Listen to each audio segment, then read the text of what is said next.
Assalamualaikum warahmatullahi wabarakatuh. Nama saya Ahmad Syukur Maulana, NPM 2200152032. Saya akan membahas tentang presentasi fikih salat yang baik dan benar sebagai salah satu syarat ujian akhir semester 3 Amalia Aswaja C, kelas C. Terima kasih.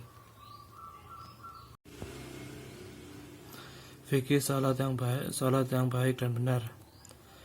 Sebelumnya saya akan membacakan Bismillahirrahmanirrahim. Utlu ma uhiya ilaika minal kitabi wa aqimis salata inna salata tanha 'anil fahsya'i wal munkar wa la dzikrullahu akbar wallahu ya'lamu ma tasnaun. Yang artinya bacalah kitab Al-Quran yang telah diwahyukan kepadamu Nabi Muhammad, dan laksanakan salat. Sesungguhnya salat itu mencegah dari perbuatan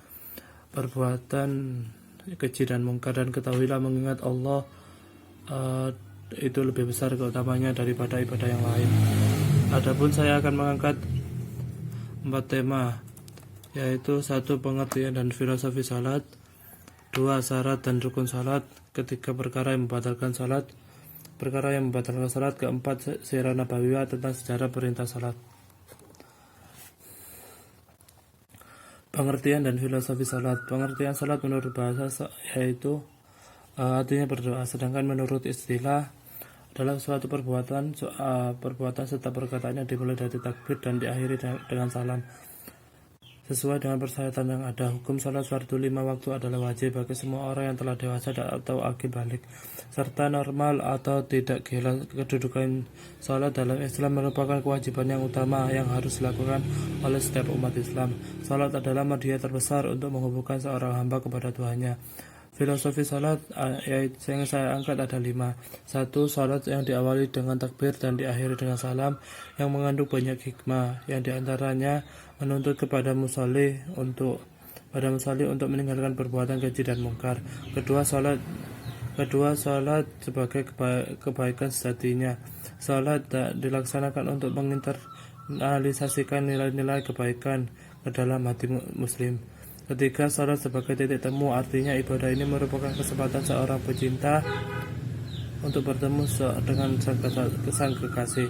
Keempat, salat memberi jeda atau rutin bagi manusia untuk berhenti sejenak dari segala aktivitas duniawi demi mengingat tujuan hidup sebagai seorang hamba. Kelima, salat ternyata tidak hanya menjadi amal utama di akhirat nanti, tetapi gerakan salat paling proporsional bagi anatomi tubuh manusia.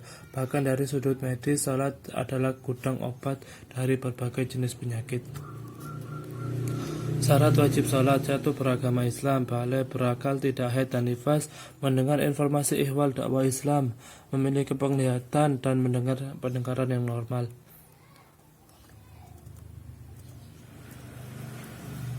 Syarat sah salat. 1.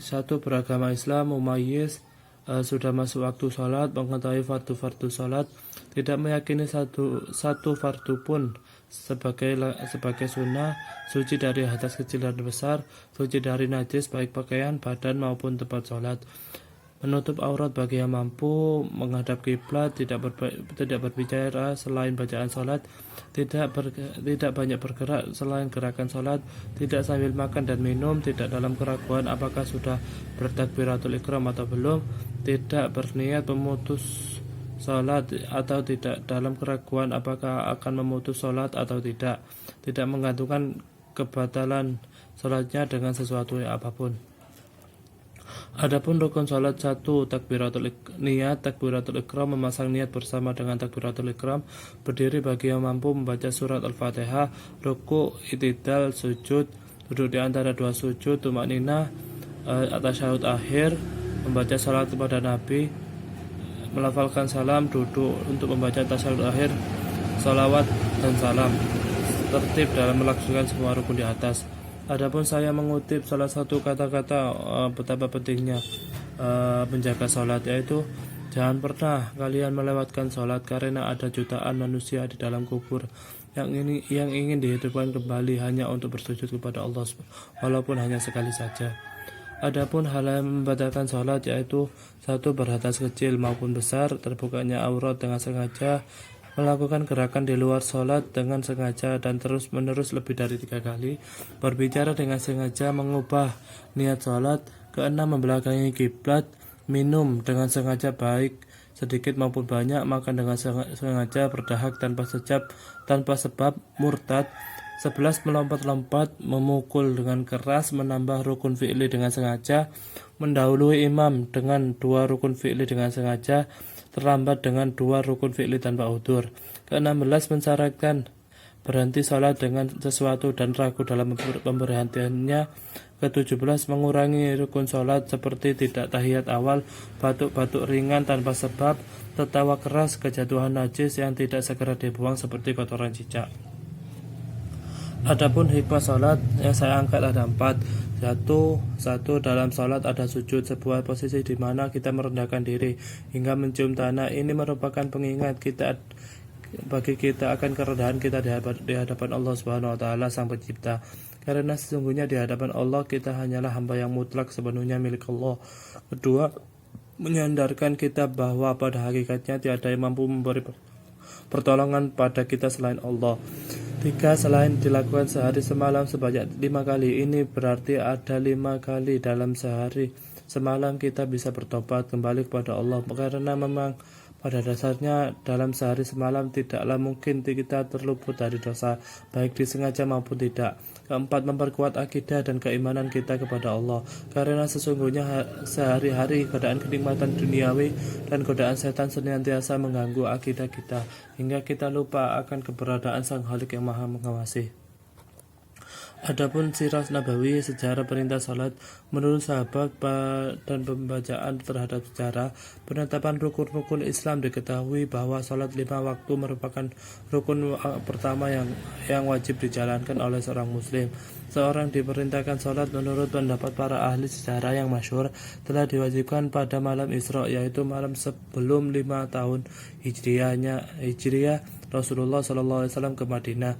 Dalam riwayat Al-Bukhari dari Malik bin As radhiyallahu an, Rasulullah bersabda, yang artinya kemudian diwajibkan kepadaku salat 50 kali setiap hari. Aku kembali lewat di hadapan Musa. Musa berkata, apa yang telah diperintahkan kepadamu?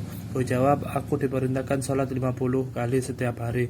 Musa berkata, sungguh umatmu takkan sanggup melaksanakan 50 kali salat dalam sehari, dan aku demi Allah telah mencoba menerapkannya kepada manusia sebelummu. Aku telah berusaha keras membenahi Bani Israel dengan sungguh-sungguh. Kembalilah kepada Rabbmu dan mintalah keringanan untukmu. Aku pun kembali dan Allah memberikan keringananku dengan mengurangi 10 salat. Lalu aku kembali bertemu Musa. Musa bertanya seperti pertanyaan sebelumnya. Lalu aku kembali dan Allah memberiku keringanan dengan mengurangi 10 salat. Dengan terus-menerus sampai 5 waktu salat yang biasanya kita laksanakan setiap hari. Terima kasih atas perhatiannya. Wassalamualaikum warahmatullahi wabarakatuh.